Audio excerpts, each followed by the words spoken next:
If you want someone to keep talking, do not ask them questions. So this is a common mistake people make.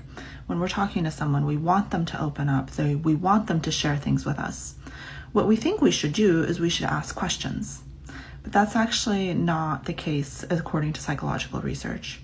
So when we ask questions, people actually kind of get defensive. It feels almost like an interrogation. Questions are actually not the best way to get people to open up. The best way to get people to open up is to use statements. So affirming statements. So if somebody tells you, like, I'm really tired, I didn't get enough sleep last night, it's a really hard day, you can say something like, oh, it sounds like you had a lot of trouble sleeping last night. That sounds really difficult. Something like that. It takes a lot of practice to use statements instead of questions.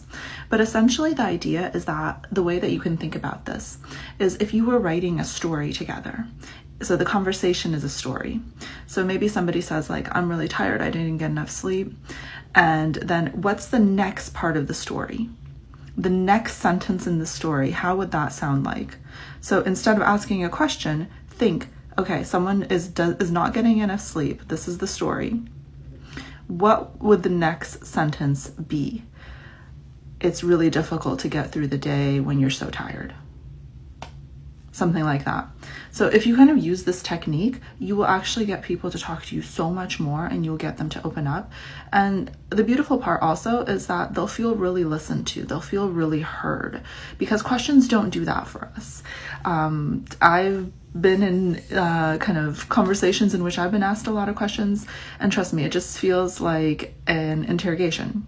It feels like this person is just like drilling you. You don't feel seen, you don't feel heard, and you probably don't even feel safe to open up the way that maybe this person wants you to open up. So use this in your next interview, use it in your next one-on-one with a team member, use it with your family, with your kids.